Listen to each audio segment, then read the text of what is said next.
This is one of the easiest ways to paint flowers and leaves using a flat brush and a limited palette. So here I'm just sketching very roughly where my 3 flowers are going to be. They're going to be a kind of chrysanthemum or a daisy. Nothing specific. This isn't about specifics. This is about brush technique. This is about using a flat brush to create petals, leaves and movement. And you are going to use this flat brush on its side, not the long side, but we're going to use it on the short side. You'll see what I mean shortly. I know that looks like a huge paintbrush looking down the barrel. It's just the angle. So I'm double loading my paintbrush, half and half. So I've got purple on the top edge of my paintbrush bristles, and then the bottom or half of the bristles are white. So it's half and half. Really difficult to show you, but that's how I get all the excess water out before loading it in 2 colours.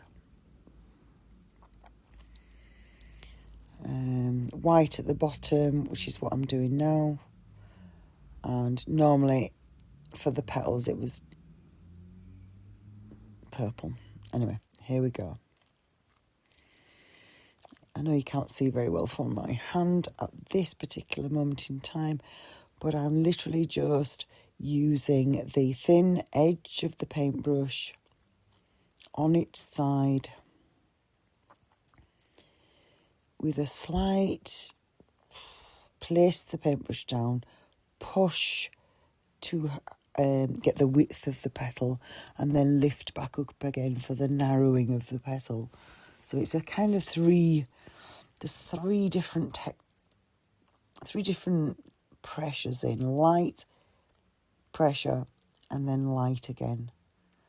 With the brush, you'll see better when I do the next lot of petals. It's just really difficult to get the right camera angle, and I will get better at that.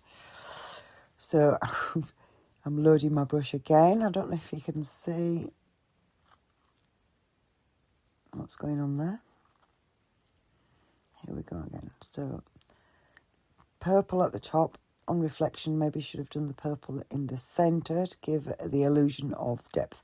However, this video is about technique, not about final outcome, shading or anything else. It's literally just about exploring what you can do with your flat brush and how amazing they are for making petals and leaves. Occasionally you need to re-dip your brush in water just to help the paint flow. I do find on paper or card, which is what I'm using at the moment, they do tend to dry out, and the length of that paintbrush is giving me some problems here. But you can see, by a slight curvature on the brush stroke, you can actually get the petals to bend and shaping. And just adding different amounts of, say, purple paint or white paint gives you... no 2 petals will be the same. So I usually paint a lot faster than this. I'm taking my time so that hopefully you can see exactly how my brush is hitting the paper.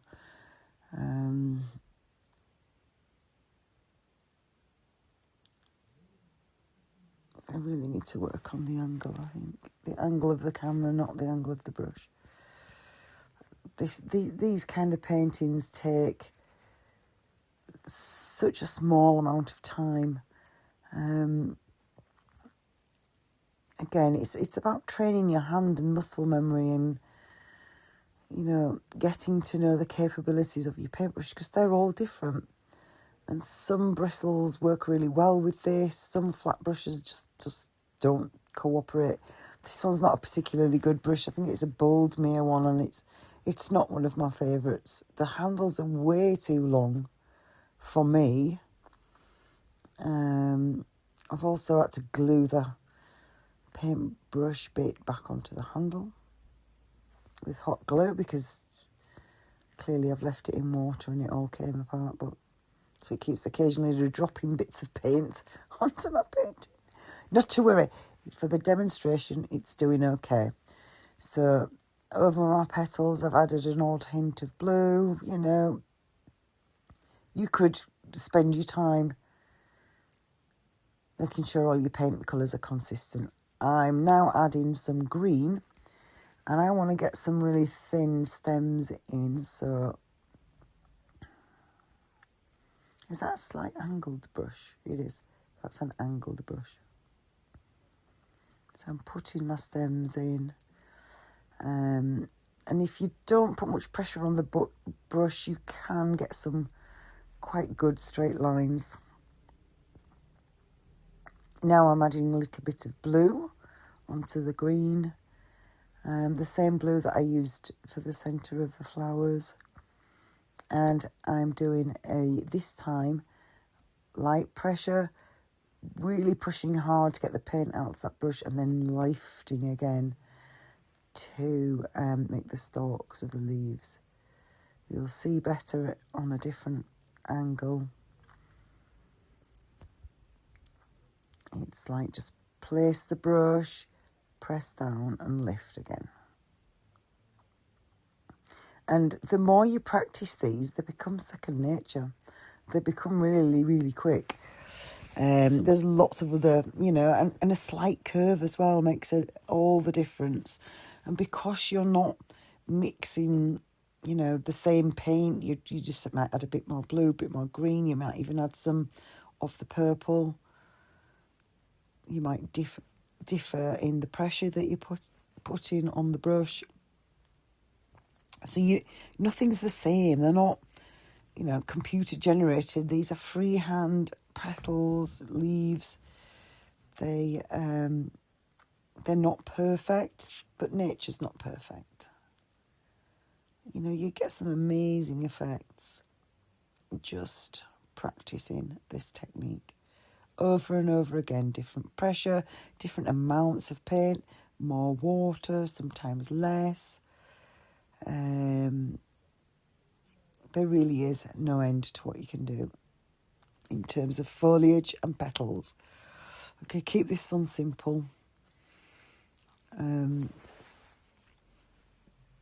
just keep adding ordinary plain leaves. And you could rub the pencil drawing, the sketch off, but I'm not gonna for this one. It's really just a painting exercise.